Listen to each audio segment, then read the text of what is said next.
Vamos agora à nossa entrevista do dia. Hoje nós vamos conversar com a advogada e mentora de advogados, Flávia Marinho, especialista também em Direito da Saúde. Flávia, bom dia, satisfação tê-la conosco aqui no Bom Dia CBN. Bom dia, Gênia, bom dia, Roberto. É um prazer estar aqui com vocês, falando um pouquinho sobre o direito da saúde e sobre o empreendedorismo na advocacia. O direito da saúde hoje está cheio de nuances, né? O cidadão que tem um plano de saúde ou que tem um seguro-saúde, ele tem, muitas vezes, o seu direito questionado, porque às vezes ele não consegue autorização para ir para o médico que ele quer, às vezes ele vai e quando vai ser ressarcido da despesa,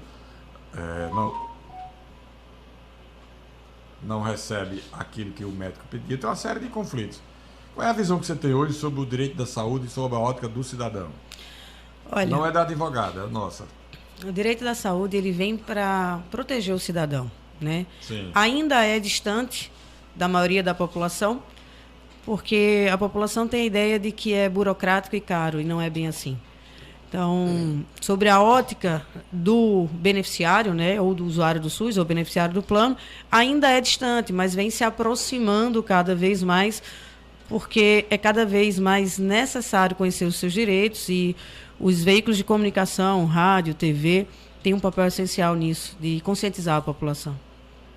A gente faz, a gente tenta. Por que você acha que é importante a gente conscientizar a população? Porque não deveria ser cumprido o que está nos contratos das operadoras? A gente deveria ter uma agência nacional que regula a gente tem, né? A situação, mas na verdade é que a função dela fica desvirtuada e vem com o lobby dos planos de saúde, né? Os planos deveriam cumprir, sim, a questão contratual e, sobretudo, cumprir a lei. Mas no Brasil, infelizmente, às vezes é mais vantajoso descumprir do que cumprir. Impressionante essa declaração, né? Diga lá, Roberto.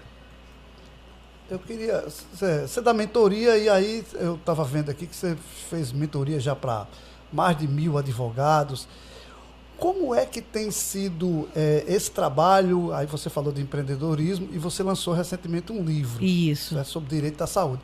Eu queria que você falasse um pouquinho sobre isso. Como é que você tem penetrado nos diversos estados do Brasil com esse trabalho que você está desenvolvendo?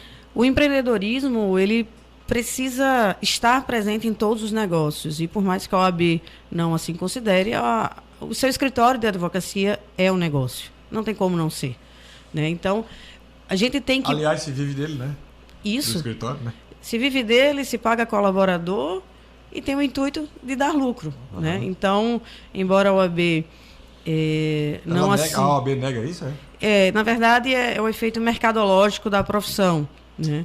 Mas o seu escritório é, sem dúvida, uma empresa e você tem que trazer para ele elementos necessários, como setorização, vendas, planejamento, jornada do cliente. O meu cliente, quando ele chega no meu escritório, ele está altamente vulnerável.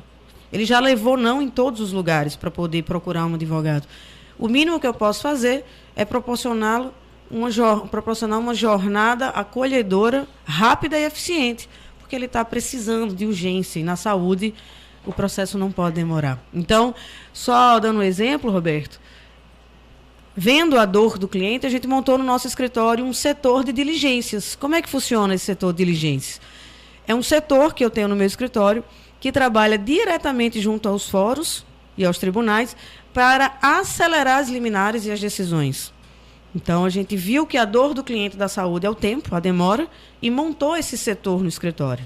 Isso é muito sentido para quem precisa de doação, né?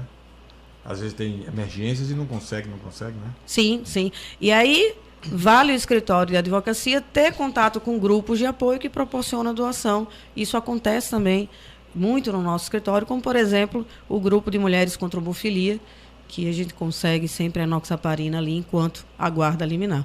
Então, você tem que pensar na advocacia como sendo uma atividade que você precisa empreender. Você tem que ter noção de planejamento. Quantos advogados hoje fazem planejamento de crescimento? Poucos. Né? Então, planejamento, setor de venda, um setor comercial, um setor de suporte ao cliente, um setor de parcerias. E assim a gente vai trazendo o empreendedorismo para dentro da advocacia. É impressionante você falar isso aí com relação à posição da OAB, Porque em pleno século XXI não se é dar as costas para uma prática de mercado. Por quê? Porque todo mundo sabe que os escritórios de advocacia fazem grandes negócios. Sim. Muito grandes, muitos negócios grandes. E aí, ao mesmo tempo, nega o empreendedorismo. O empreendedorismo não é apenas... O fazer negócio grande não é apenas empreendedorismo, é sobretudo negócio mesmo, é business. Sim. E você não pode negar isso porque você está negando a própria fundamentação da economia. Mas vem melhorando, sabe, Gena? Vem melhorando, a gente vem evoluindo. Ainda não está do jeito que a gente quer que esteja, mas paulatinamente as coisas vão melhorando e essa ideia de negócio ela vem ampliando. Essa situação é uma situação parecida com a da odontologia, que eles também não permitiam que fizesse propaganda dos... Essa parte da odontologia eu tenho uma participação aqui em Natal. Isso, há alguns anos, quando Lenilson Carvalho era presidente do Conselho Regional, ele fez um debate na universidade sobre isso, porque era proibido, você não podia botar nenhuma placa do lado de fora do consultório. A gente tem um provimento que permite o marketing jurídico. Por isso que eu digo que as coisas vêm evoluindo. Ainda não está do jeito que a gente quer, mas paulatinamente a gente vai conseguindo. Qual é o principal foco da sua mentoria para advogados? Eu ensino advogados a serem gestores do seu escritório de advocacia. Sim. O advogado, ele foi formado para achar que trabalhar é fazer prazo, fazer petição. Tanto é que se ele passa o dia fazendo audiência no TRT, por exemplo, audiência atrás, ele chega no escritório e fala 1h não fiz nada. Não, você fez, você estava trabalhando, você estava fazendo network. Então, a gente traz muito essa questão do empreendedorismo, ensinando a montar o escritório com setores, impulsionando, incentivando a contratação dos colaboradores, processos internos bem definidos, para que ele possa focar no que realmente importa, fazer conteúdos, networking, para que o negócio possa crescer. Então, a gente ensina advogados operacionais a serem gestores dos seus escritórios de advocacia. Como é que o advogado pode fazer a gestão do seu escritório e do seu tempo se boa parte das audiências programadas por ele são canceladas às vésperas da audiência?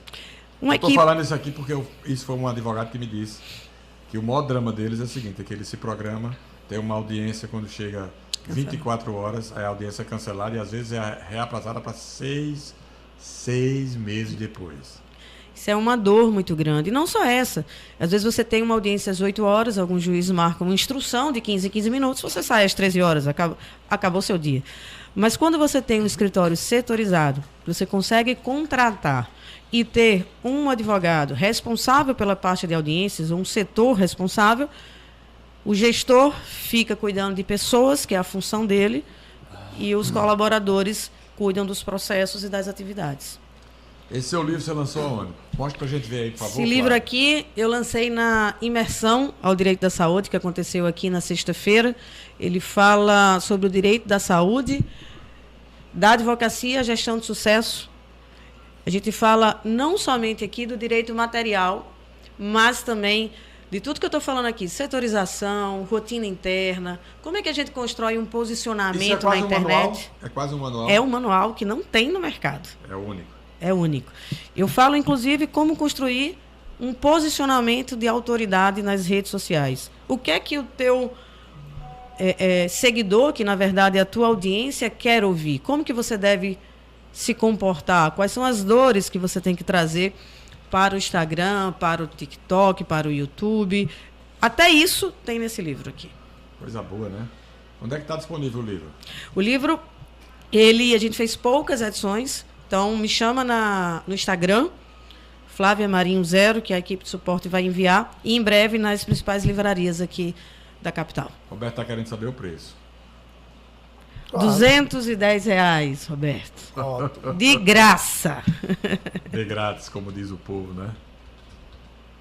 Essa questão do direito da saúde hoje, qual é a maior dificuldade hoje que vocês enfrentam? Olha, conscientizar a população. O direito da saúde em si, ele é muito claro. E o nosso tribunal, por exemplo, ele tem um posicionamento muito firmado, Gina.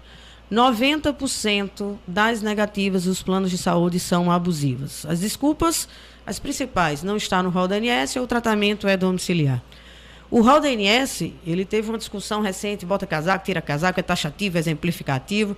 E em 2022 veio uma lei de Romário, ex-jogador de futebol, que definiu que, havendo a prescrição médica, sendo o tratamento, o medicamento, tendo eficácia comprovada e necessária ao quadro clínico do paciente, o plano deve cumprir, porque quem tem autonomia de prescrever o melhor tratamento é o médico, e isso não pode ser violado por gestor de plano ou até mesmo gestor público quando a gente fala do SUS. Complexo, né? É. Vamos lá. Quem quiser hoje uma consultoria ou contratar um advogado para tratar dessa situação junto aos planos de saúde, como é que deve proceder? Olha, a gente tem aqui em Natal hoje excelentes profissionais que atuam especificamente no direito da saúde. Aconselho eu que seja realmente um profissional especializado. Por quê, Roberto? A gente não vê direito da saúde nas universidades. Não existe, como existe a grade previdenciário, família, a gente não tem a grade do direito da saúde. Então, as especializações hoje, as pós-graduações, as mentorias, os cursos, eles vêm como uma grande força nessa qualificação. Então, se você... Para complementar. Na verdade, para formar. Porque quando você está na universidade, você vê direito do consumidor, que se aplica aos planos de saúde, em sua grande maioria. Você vê um direito constitucional. Você não tem a grade do direito da saúde. Então, o caminho para se qualificar hoje são pós-graduações e mentorias que eu indico. Porque quando você troca a roda do carro com o carro andando, é aquele programa de qualificação visando encurtar o tempo e visando efetivamente o resultado. Então, se você está procurando, está precisando, procure um advogado especialista no direito da saúde. Tem muitos, a gente nem sabe, né? Tem bons... Ainda é um mercado muito grande para poucos profissionais, mas aqui em Natal, especificamente, nós temos bons profissionais. Me fala um pouquinho desse evento que vocês fizeram a semana passada. A gente fez a imersão Saúde em Foco, mais de 100 advogados de todo o Brasil, advogados do Rio Grande do Sul, Mato Grosso, São Paulo, Minas, se reuniram aqui ali no Hotel Golden Tulip. 13 horas de imersão, 13 horas de conteúdo. A gente trouxe a nossa querida Rafaela Freire, especialista em produtividade, veio direto de Portugal para palestrar para a gente. O Careca, que é um empreendedor gigantesco, hoje reside em São Paulo e de Alagoas, para falar sobre empreendedorismo na advocacia. A gente trouxe a Maíra Alves para falar sobre vendas, o Dione Soares para falar sobre planejamento. Tivemos aqui grandes advogados. A Laura, por exemplo, Nascimento, especialista em pessoas com deficiências, em direito das pessoas com deficiências, ganhou 60 mil seguidores no Instagram. Por um vídeo que viralizou em uma semana, já atingiu mais de 10 milhões de seguidores. Então, tudo isso a gente trouxe para falar sobre posicionamento, para falar sobre gestão, para falar sobre crescimento e, claro, sobre as tendências de judicialização de 2024 no direito da saúde. Quais são? Exatamente, a pergunta era em cima disso. Qual é a área que mais se busca uma atuação jurídica junto aos planos de saúde? Roberto, se eu falar que todas as áreas são mercados rentáveis, é verdade, não é clichê. A gente tem aqui medicamentos, todo mundo conhece alguém que teve um exame negado pelo plano de saúde, por exemplo. A maioria dessas negativas são abusivas, mas as tendências de judicialização que eu estou apostando para 2024, medicamento à base de cannabis, de canabidiol, vem crescendo bastante. Ações de terapias para pessoas com síndromes, para pessoas diagnosticadas com autismo, o número de crianças diagnosticadas com autismo, não só de crianças, de adultos também vem crescendo bastante. Ação de revisional de reajuste. Cada vez mais reajustes abusivos. É muito comum você encontrar um plano de saúde, seja ele familiar ou até mesmo empresarial, que subiu ali 60%, 50%. E não pode. Há 2 anos atrás, o reajuste da ANS foi negativo. Eu não conhecia o plano de ninguém que desceu. Também não conheço, não. Pois é. Então, quem teve um reajuste há 2 anos atrás, então, se for, tem direito de ir buscar? Tem. Essa informação é importante. Só para a gente repetir aqui. A advogada Flávia Marinho está dizendo que há 2 anos passados, muitos planos cobraram reajuste nas suas mensalidades e a determinação da ANS era de que não houvesse essas alterações, é isso, né? Na verdade, o reajuste foi negativo. Menos 8 pontos. Diminuiu. Era para diminuir. E a maioria dos planos aumentaram.